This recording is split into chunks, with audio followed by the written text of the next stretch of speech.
పెళ్ళైనా పండగైనా వేడుక ఏదైనా పట్టు చీరల ప్రత్యేక వేదిక వారాహి సిల్క్స్.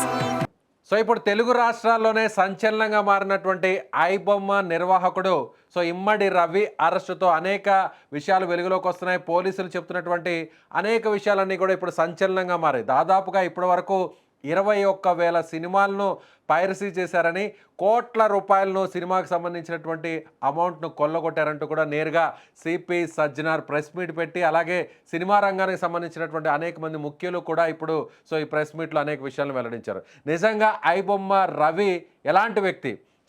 విశాఖపట్నానికి సంబంధించినటువంటి రవి ఎప్పుడు ఆ విశాఖపట్నం నుంచి బయటకు వెళ్ళి ఈ పైరసీ నెట్వర్క్ సామ్రాజ్యాన్ని ఏర్పాటు చేశారో, అసలు వారి కుటుంబ సభ్యులు ఏమంటున్నారో తెలుసుకునే ప్రయత్నం చేద్దాం. రవికి సంబంధించినటువంటి తండ్రి అప్పారావు గారు మనతో మాట్లాడడానికి, సుమన్ టీవీతో ఎక్స్క్లూజివ్గా మాట్లాడడానికి ఆయన ఉన్నారు. అప్పారావు గారు, నిజంగా రవి గురించి పోలీసులు ఈ విషయాలను చెప్తున్నారు, మీరేమంటారు? నేనేమంటాను సార్, నాకేం తెలిసి మీకు చెప్తాను. ఈ వార్తల్లో నేను చూసాను. వార్తల్లో తెలుసా రవి ఇలాంటి పనులు, ఇలాంటి సామ్రాజ్యాన్ని, ఇలాంటి పైరసీని చేస్తున్నారని ఆ సమాచారం మీకుందా? నాకు 100లో 1% తెలిసినా ఆడికి ఫోన్ చేసి, తప్పుడు అబ్బాయి ఇలాంటి పనులు చేయకూడదు, తప్పు చట్టవిరుద్ధ పనులు తప్ప పోలీసులు ఎప్పుడో రాబోదు నీకు పట్టేస్తారు, ఇలాంటి తప్పు చేయకూడదు, చట్టవిరుద్ధ పనులు తప్పు చెప్తాను సార్. తెలియనప్పుడు మనమే చెప్తాం సార్, తెలియనప్పుడు ఓకే. మనం చెప్తాం, చెప్తాం. ఓకే. అతను ఎంతవరకు చదువుకున్నాడండి? రవి ఎంతవరకు చదువుకున్నాడు? డిగ్రీ వరకు చదివించాను సార్ నేను. ఆ! డిగ్రీ వరకు చదివించాను. డిగ్రీ వరకు చదివాడు. ఓకే. విశాఖపట్నంలోనే చదివాడా? వాడి నేటివ్ ప్లేస్ విశాఖపట్నం అండి. మా తాతలు ఇక్కడే పుట్టారు, మా తండ్రులు నేటివ్ ప్లేస్ ఇక్కడే. ఓకే. కాబట్టి ఇక్కడే చదివాను. ఈ విధంగా పైరసీ చేయాలి, సినిమాకి సంబంధించినటువంటి ఆ సినిమాలన్నింటిని కూడా పైరసీ చేసి, కాపీ చేసి వెబ్‌సైట్‌లో పెట్టాలి అనే ఆలోచన ఎలా వచ్చిందంటారు అసల? అది అక్కడ విశాఖపట్నంలో ఉన్నప్పుడే వచ్చిందా? లేదంటే అక్కడి నుంచి బయట ప్రాంతాలకు వెళ్ళి అక్కడ స్థిరపడిన తర్వాత వచ్చిందంటారా? విశాఖపట్నం లేదండి అప్పుడు, ఇంత విశాఖపట్నం నెట్వర్క్ అంత డెవలప్మెంట్ లేదు. అప్పుడు సెల్ ఫోన్లే ఉండేవి కావు. ఆడు వెళ్ళిపోయినప్పుడు సెల్ ఫోన్లు కూడా ఉండేవి. అలాంటిది ఇలాగ ఎలాంటివన్నీ చేస్తానో తెలియదు. చేస్తే ఒకసారి కాదు ఒకసారి ఫోన్ చేసి నేను ఆడికి వార్నింగ్ ఇచ్చినాను. కనీసం మరి ఆడికి తెలియదు ఏంటండి, తప్పు పని అని నాకు తెలుసు కదా, చదువుకుంటా కదా, చదువుకున్నోడికి జ్ఞానం ఉంటది కదా. ఆ మాత్రం కూడా తెలియకుండా పని చేసేస్తే ఎలాగండి? చట్టం చట్టం ఊరుకుంటా పట్టేస్తారు. అవును. దొంగతనాడు ఇప్పుడు దొంగతనం చివరికి అదే చేస్తాడు. జరిగింది. అవును. చట్టం దొంగడు ఉంటాడండి, దొంగతనాలు చేస్తాడు. ఆడికి తెలుసు దొంగతనం చేస్తే మన పోలీసులు పట్టేస్తారు, తెలిసే చేస్తాడు. ఇప్పుడు మనకి తెలిసే చేశాడు అనుకుంటున్నాడు. చట్టానికి భయపడినడితే ఎలా చేయగలరా? చట్టం అంటే మరి ఎప్పుడు నాడు ఇలా పని చేసి మనం దొరికిపోతామా? అప్పుడు నా పరిస్థితి ఏంటి? ఆ? మాకు ఎవరున్నారు? నేను ఇలాగ అరెస్ట్ చేసి, పోలీసులు అరెస్ట్ చేసి ఎవరు వస్తారు? మా నాన్న రాలేడు కదా, మా నాన్న ఆరోగ్యం పోలేదు కదా, ఆడికి తెలియాలి అవన్నీ. తెలియనప్పుడు మనం ఏం చెప్తాం సార్? ఆడు మీరు తెలుసుకోవాలి, మాకెవరు చెప్పారు? నచ్చజెప్పే ప్రయత్నం చేశారా? ఇది తప్పు, రవి ఇలాంటివి చేయకూడదు, మంచిగా చదివించాను, సమాజంలో ఒక మంచి పేరు తెచ్చుకోవాలి, ఇలాంటి తప్పుడు పనులు చేయకూడదు అని మీరెప్పుడైనా మాట్లాడి నచ్చజెప్పే ప్రయత్నం చేశారా? మీకు దీనికంటే ముందే చెప్పాను మీకు. తెలిసి ఆ మాత్రం తెలిసినా నేను ఫోన్ చేస్తాను, గట్టిగా వార్నింగ్ ఇస్తాను. హ్మ్. అయినా ఆ మాత్రం తెలుసుకున్నాడు కదా, ఆ మాత్రం చదువుకున్నాడు కదా అని చేస్తారా? మరి తెలిస్తే ఆ మాత్రం తెలిసిన ఆడికి చెప్పడం మాత్రం నా ధర్మంగా చెప్తాను. ఇవన్నీ వినకపోనివ్వండి, చెప్పడం నా ధర్మం చెప్తాను. ఆ తర్వాత ఆడిష్టం. ఎన్ని సంవత్సరాల నుంచి చేస్తున్నాడు? మీకు తెలిసి ఈ పైరసీ నెట్వర్క్‌ని ఇదంతా కూడా ఆపరేషన్ ఎన్ని సంవత్సరాల నుంచి చేస్తున్నాడు? నా నాకు తెలిసినండి ఉదయం నుంచి మరెప్పుడు చేస్తుండండి నాకెలా తెలుస్తది? వాళ్ళ ఉదయమే నిన్న తెలిసిందా? అంతకుముందు మీకు అసలు ఏమాత్రం తెలీదా? నిన్న ఉదయం మా వోళ్ళు వార్తల్లో చూసి మా చూసినోళ్ళందరూ చెప్పి ఫోన్లు చేస్తున్నారు. ఏటయిందంటే ఇలా చెప్పారు. అప్పుడు నేను యూట్యూబ్‌లో కొడితే వస్తున్నాయి అన్నీని. యూట్యూబ్‌లో కొడితే ఆహా! ఆ తర్వాత విలేకరులు అందరు విలేకరులు వచ్చి ఇలా అడుగుతుంటే అప్పుడు తెలిసింది గానీ, మీ విలేకరులు అన్ని ఛానెల్‌లు వచ్చి అడిగితేనే గానీ నాకు తెలీలేదు. హ్మ్. అంతకుముందు ఏమని చెప్పేవాడు? అంటే ఇప్పుడు విశాఖపట్నం నుంచి వెళ్ళిపోయాడు గదా! బయటికి. వేరే ప్రాంతంలో ఉండేవాడు గదా! మీకేమని చెప్పేవాడు? ఏ ఉద్యోగం, ఏం వ్యాపారం చేస్తున్నానని చెప్పేవాడు ఇన్ని రోజులు? ఆడేం చెప్పలేదు, నేను అడగలేదండి. నెట్‌వర్క్ చేసుకుంటున్నానని తెలుసు అంతే. నెట్‌వర్క్ అంటే ఇప్పుడు కుర్రోళ్ళు ఉంటారు కదా, చదువుకున్న కుర్రోళ్ళు. ల్యాప్‌టాప్ కొనుక్కొని, ఆ ల్యాప్‌టాప్‌లో ఏదో చేసుకొని బ్రతుకు తెరువు చేస్తున్నారు చాలామంది. అలాగే ఈడు ఏదో ల్యాప్‌టాప్ కొనుక్కొని బ్రతుకు తెరువు ఏదో చేసుకుంటున్నాడు. ఆడి పొట్ట ఆడు పోషించుకుంటున్నాడు అని అనుకున్నాం గానీ సంవత్సరాల ఇలాగా కిందట వెళ్ళిపోయాడు ఇంటి నుంచి? సార్ విశాఖపట్నం మీ ఇంటి నుంచి ఎన్ని సంవత్సరాల కిందట వెళ్ళిపోయాడు? 15 సంవత్సరాలు దాటిపోయింది సార్. 15 సంవత్సరాలు, 15 ఇయర్స్. ఆ! ఆ! మీకు అక్కడి నుంచి దాటిపోయింది. డబ్బేమైనా పంపించేవాడా? ఆడు డబ్బులు పంపించలేదు. నేను అడగలేదు. నాకు హ్మ్. అడగవలసిన పని లేదు. ఆడు పంపించినా నాకు అక్కర్లేదు. భగవంతుడి దయ వల్ల నాకు ఒక పెన్షన్ వస్తుంది. ఉద్యోగం చేసినప్పుడు ఇప్పుడు జీతం వచ్చింది. చాలు నాకు. నా జీవితానికి నాకు చాలు. ఆ మందులకి, నాకు తినడానికి చాలు నాకు. ఆడిచ్చినా నాకొద్దు. సో, మీకేమని చెప్పేవాడు? జాబ్ అని చెప్పాడా? వ్యాపారం అని చెప్పేవాడా? తెలుసండి. బహిరంగంగా తెలుసు. ఆడు జాబ్ కాదు. ప్రైవేట్ ల్యాప్‌టాప్ వర్క్ అది చేసుకుంటున్నాడు. బహిరంగంగానే తెలుసు. కాదు సార్. తెలుసు మీరు సార్. మీరన్నారు గదా! నేను వేరే నెట్‌వర్క్ నడుపుతున్నాను. వేరేది ఏదో చేస్తున్నానని అన్నాడు గదా! అంటే ఏం చేస్తున్నాడని చెప్పేవారంటున్నా? వేరే నెట్‌వర్క్ కాదు సార్. ల్యాప్‌టాప్ కొనుక్కొని చాలా మంది కుర్రోళ్ళు ల్యాప్‌టాప్ వర్క్ చేసుకుంటారు.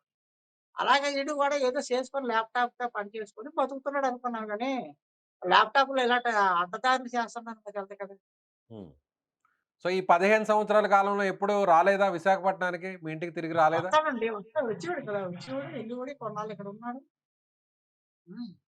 కొన్నాళ్ళు ఇక్కడ ఇప్పుడు ఉన్నాడు. అతను విలాసంగా అక్కడ ఉండడం గాని, డబ్బులు ఇప్పుడు కోట్ల రూపాయలు అతనికొచ్చాయంటున్నారు. పోలీసులు 20 కోట్ల విలాస వరకు విలాస విలాస జీవితం ఆడు గడపలేదండి. హ్మ్. ఒకవేళ డబ్బులున్నాడు ఖర్చు పెట్టే రకం కాదు. జాగ్రత్త చేసుకుంటాడు.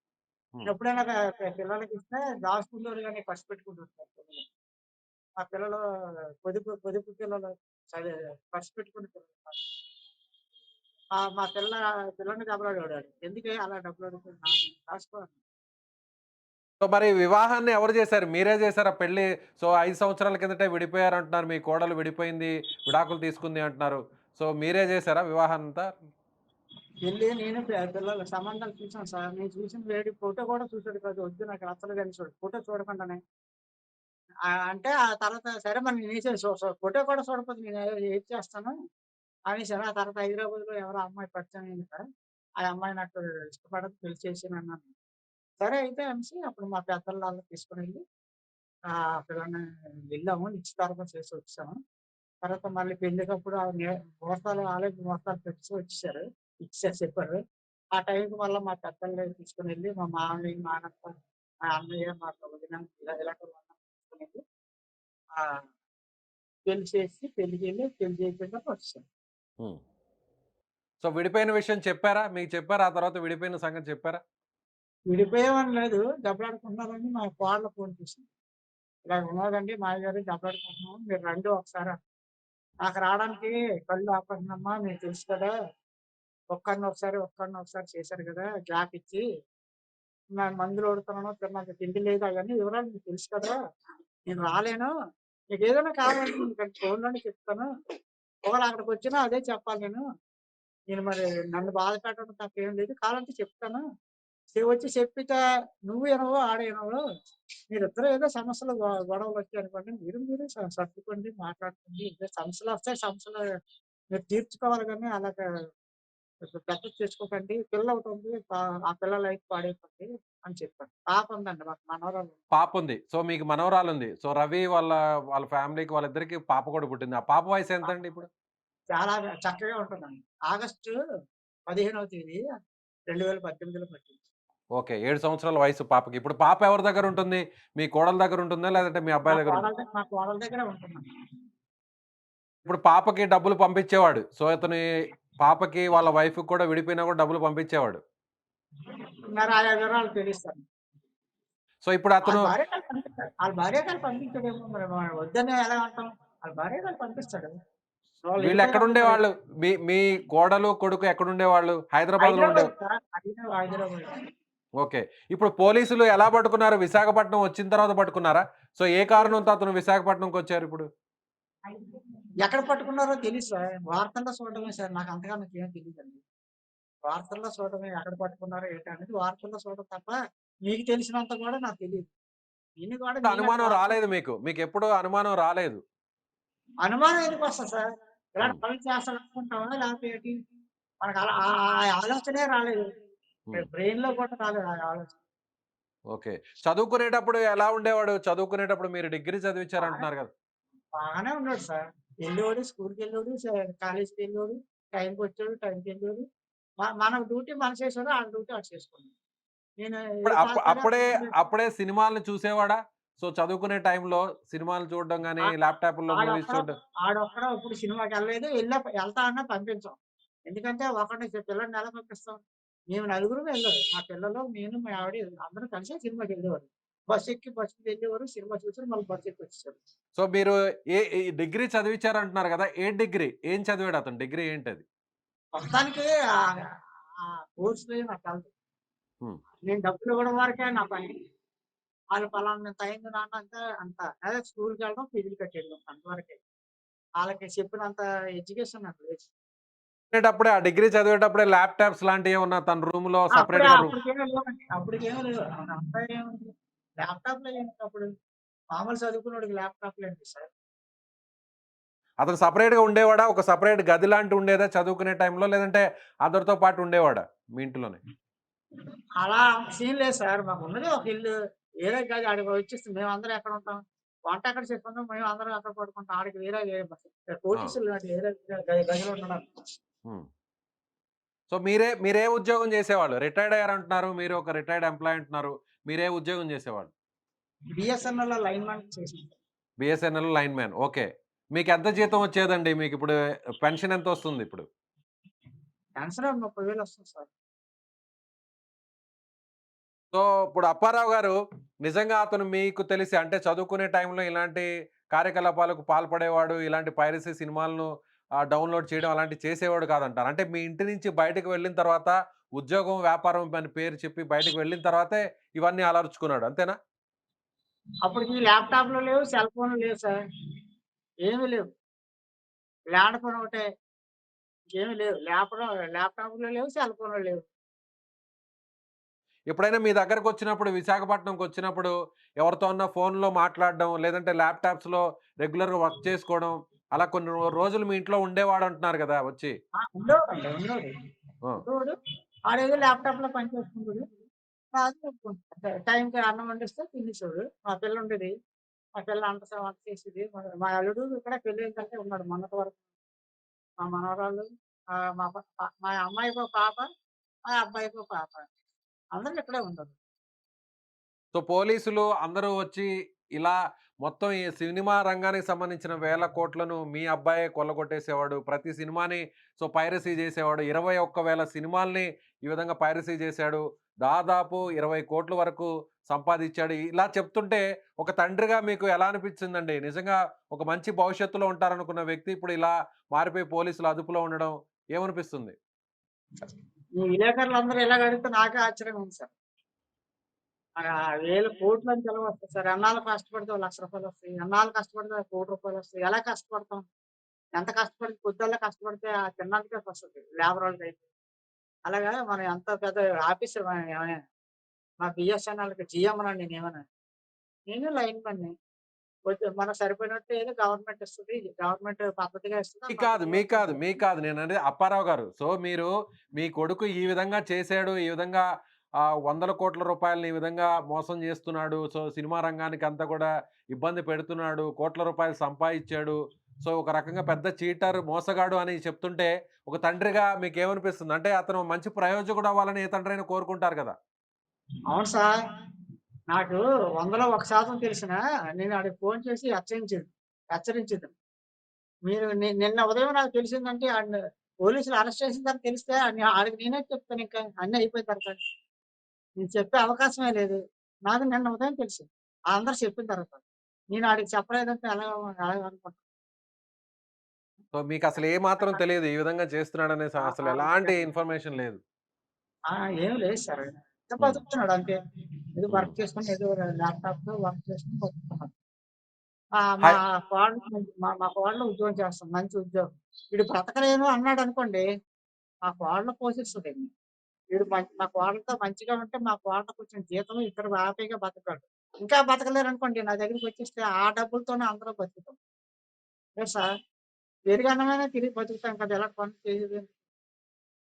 కోడలతో విడిపోయిన తర్వాత నుంచే ఇలాంటివి చేసుంటాడనుకుంటున్నారా మీరు? అనుకున్నాను. తెలిస్తే కదా ఇలాగ అనుకోవడానికేగా. అంతకు ముందు నెట్‌వర్కే చేసుకుంటాడు. పెళ్ళాక ముందు నెట్‌వర్కే. మరి ఇప్పుడు నెట్‌వర్కే. దాని మీదే బతుకుతున్నాడు ఆడు. అందువల్ల ఈ పని మంచి పని చేస్తాడో, చెడ్డ పని చేస్తాడో ల్యాప్‌టాప్ వర్క్ చేస్తాడని తెలుసు. కానీ మంచి పనా, చెడ్డ పనా తెలీదు. నాకు తెలుసు కదా! ఆ నెట్‌వర్క్ నుండి నాకు తెలుసు కదా! మీకు చెప్పగలను, అడగగలను. పోలీసులేమన్నా మాట్లాడారా మీతో? మీ ఇంటికి రావడం గాని, లేదు సార్. పోలీసులు విచారించడం లేదు గాని? సార్. లేదు సార్. ఎవరు మీ విలేకరులే బోలెడు వచ్చేత్తండ్రు గానీ, పోలీసులు ఎప్పుడు అడగలేదు సార్. చివరగా ఒక ప్రశ్న. చదువుకునే టైంలో అతను బాగా ఒక క్లవర్‌గా, ప్రతిభావంతుడిగా ఉండేవాడా? అందరికంటే ఫస్ట్‌లో ఉండడం, సో, టెక్నాలజీ వైపు గాని, ప్రతి విషయంలో ముందుండేవాడా? చదువుకున్నప్పుడు తెలివిగా చదువుకున్నారు. మా పిల్లలిద్దరూ కూడా చాలా తెలివిగా. అందరి పిల్లలు ప్రైవేట్‌లో అయి పెడతారు. నేను ప్రైవేట్‌లో అయి పెట్టేవాడిని కాదు. బ్రహ్మాండంగా చదువు విషయంలో చాలా చక్కగా చదువుకున్నారు. సో, అంతేగాని సినిమాల మీదనేది ఇంట్రెస్ట్ అప్పుడు లేదు మీకు. అలాగేం లేదు. సినిమాకెళ్దాం అంటే నలుగురం బయలుదేరిపోవడమే. నలుగురం బయలుదేరిపోవడం ఏదో తక్కువ టికెట్‌కి వెళ్లి చూసి బస్సులో వెళ్ళడం, బస్సులో వచ్చాం. అంతవరకే. హ్మ్. ఎక్కడైనా ఆస్తులు కొనుగోలు చేయడం, భూములు కొనుగోలు చేయడం, ఏదన్నా బిల్డింగ్స్ కొనుగోలు చేయడం లాంటియేమన్నా తెలిసిందా మీ దృష్టికొచ్చి? అలాంటివేమి లేదు. ఏమి లేదు అలా. ఒక మధ్య తరగతి కుటుంబం అంతే. ఒక మామూలుగా సామాన్య కుటుంబం మాత్రమే. సో, అతనికి సరే. సంబంధించిన యాక్టివిటీస్ గురించి ఏ ఓకే. మాత్రం కనీసం ఒక అనుమానం గూడా రాలేదు. Okay sir. Right. Okay. Okay. So, iBomma నిర్వాహకుడు, యజమానైనటువంటి ఇమ్మడి రవి తండ్రి అప్పారావు గారు చెప్తున్నటువంటి మాట. సో, చిన్నప్పటి నుంచి ఒక మంచి ప్రయోజకుడవుతాడు. మంచిగా చదువుకునేవాడు. ఒక క్లవర్‌గా ఉండేటువంటి వ్యక్తి ఈ విధంగా ఏదో నెట్‌వర్క్ చేస్తున్నాడు. ల్యాప్‌టాప్ ద్వారా ఏదో ఒక పని చేసుకుంటూ, ఉద్యోగం చేసుకొని సో, 4 డబ్బులు సంపాదిస్తున్నాడు అని అనుకున్నామే తప్ప, ఈ విధంగా పైరసీ నెట్‌వర్క్‌ను నడిపి, ఈ విధంగా సినిమా ఇండస్ట్రీకి వేల కోట్ల రూపాయలను నష్టం చేకూరుస్తున్నాడు. అలాగే కోట్ల రూపాయలను అక్రమంగా ఆర్జించాడనేటువంటి సమాచారం ఏమాత్రం కూడా తనకు తెలీదు. నిజంగా తానొక చిన్న ఉద్యోగిని బీఎస్ఎన్ఎల్ కంపెనీలో తానొక లైన్‌మెన్‌గా పనిచేస్తూ రిటైర్డ్ అయ్యాను. సో, ఏ రోజు కూడా ఈ విధంగా చేస్తున్నాడు. సో, అక్రమ మార్గంలోకి వెళ్తున్నాడు. వక్ర మార్గంలో డబ్బులు సంపాదిస్తున్నాడు. ఇంత పెద్ద నెట్‌వర్క్‌ను, సామ్రాజ్యాన్ని స్థాపించాడు అనేటువంటి విషయం ఏమాత్రం కూడా తనకు తెలీదు. తనకు తెలిసినా కూడా ఎప్పుడో కూడా ప్రశ్నించేవాడని, నిలదీసేవాడని ఇప్పుడు పోలీసుల ద్వారా అలాగే సో, మీడియాలో వస్తున్నటువంటి వార్తలను చూసి తన కొడుకు ఇలాంటి వాడా అనేటువంటి పరిస్థితి వచ్చిందని అంటున్నారు. ఒక ఎంతో గౌరవంగా ఉండేవాళ్ళం. ఒక చిన్న కుటుంబం అయినా కూడా మంచిగా చదివించాను. చదువుకునే టైంలో కూడా మంచిగా చదువుకునేవాడు. సినిమాకు వెళ్ళేటప్పుడు కూడా అందరం కుటుంబ సమేతంగానే సినిమాకు వెళ్ళేవాళ్ళం. ఎప్పుడుకు కూడా ఒంటరిగా వెళ్ళేవాడు కాదు. చదువుకునే టైంలో అప్పుడు కూడా ఎలాంటి మొబైల్స్ గానీ, ల్యాప్‌టాప్స్ గానీ లేవు. ఆ తర్వాత ఇంటి నుంచి బయటకు వెళ్ళిన తర్వాత అప్పుడప్పుడు ఇంటికి వచ్చేవాడు. సో, తనే ఒక అమ్మాయిని చూసి మంచి అమ్మాయిని పెళ్లి చేసుకున్నాడు. సంతోషంగా ఉన్నారు. ఒక పాప కూడా పుట్టింది. 7 సంవత్సరాల పాప, ఆడపిల్ల పుట్టిందని అంతా సవ్యంగా సాగుతుంది అనుకున్నాం. కానీ ఇద్దరి మధ్య కొన్ని విభేదాలు వచ్చాయి. కోడలు కూడా దూరంగా ఉంది, విడిపోయింది అనేటువంటి సమాచారం తెలిసింది. తన కోడలు కూడా మంచి ఉద్యోగం చేసేది. నిజంగా డబ్బే కావాలి అనుకోని అడిగి ఉంటే తన తనకొచ్చే పెన్షన్‌లో నుంచి కూడా ఇచ్చేవాడిని. ఎంతో విధంగా ఆర్థికంగా ఆదుకునేవాడిని. అలాగే తన కోడలు కూడా మంచి ఉద్యోగం చేస్తుంది. మంచి జీతం కూడా వస్తుంది. ఆ అమ్మాయి కూడా బానే చూసుకునేది. మరి ఎందుకు ఈ విధంగా చేశాడో ఇలాంటి కార్యకలాపాలకు పాల్పడ్డాడు అనేది కూడా తెలీదని ఆ తండ్రి వాపోతున్నాడు. సో, ఇప్పుడు తెలుగు రాష్ట్రాల్లో సినిమా రంగానికి సంబంధించి ఒక పెద్ద ఛాలెంజింగ్‌గా మారి పోలీసులకే సవాలు విసిరినటువంటి ఐబొమ్మ రవి ఎట్టకేలకు ఇప్పుడు పోలీసులు అదుపులోకి తీసుకున్నారు. గతంలో గూడా గవర్నమెంట్‌కి సంబంధించినటువంటి కొన్ని వెబ్‌సైట్స్‌ను కూడా హ్యాక్ చేసినటువంటి రవి తాను తలుచుకుంటే ఏమైనా చేయగలను. తన నెట్‌వర్క్ చాలా పెద్దది. కేవలం సినిమాకి సంబంధించినటువంటి కంటెంట్‌నే కాదు, మూవీస్‌నే కాదు. తాననుకుంటే ఎలాంటి వెబ్‌సైట్స్ అయినా కూడా అధికారిక వెబ్‌సైట్స్‌ను కూడా హ్యాక్ చేయగలను అని తను నిరూపించి పోలీసులకు సవాల్ విసిరాడు. ఏకంగా పోలీసుల్ని కూడా అతను ప్రశ్నించాడు. ఒక పోస్ట్ కూడా పెట్టినటువంటి వార్తలు కూడా మనం ఆ పోస్టులు కూడా గతంలో మనం చూసాం. సోషల్ మీడియాలో కూడా వైరల్ అయింది. సో, ఇప్పుడు సినిమా రంగానికి సంబంధించినటువంటి ప్రముఖులు కూడా ఇప్పుడు సో, రవి అరెస్ట్ తర్వాత నేరుగా మీడియా ముందుకొచ్చి వాళ్ళు కూడా సినిమా రంగంలో ఏ విధంగా ఇబ్బంది పడుతున్నారు. వేల మంది ఈ పైరసీ భూతానికి కొన్ని కుటుంబాలు బలవుతున్నాయనేటువంటి విషయాన్ని నేరుగా చిరంజీవి, నాగార్జున, ఇలా దిల్ రాజు ఇలా అందరూ కూడా ముందుకొచ్చి రాజమౌళి వీళ్ళందరూ కూడా ముందుకొచ్చి మాట్లాడినటువంటి పరిస్థితులు మనం చూసాం. సో, మీరేమనుకుంటున్నారు? రవి ఒక చిన్న సామాన్య కుటుంబం నుంచి వచ్చి ఒక సామాన్య విద్యార్థిగా చదువుకొని తర్వాత ఈ విధంగా బయటకు వచ్చి ఇంత పెద్ద నెట్వర్క్ను అక్రమార్గంలో స్థాపించి సినిమా రంగానికి ఒక పెను సవాలుగా మారుతారని ఎవరు కూడా ఊహించలేకపోయారు. సో మీరేమనుకుంటున్నారు? మీ అభిప్రాయాన్ని ఖచ్చితంగా కామెంట్ బాక్స్‌లో తెలియచేయండి. Thank you.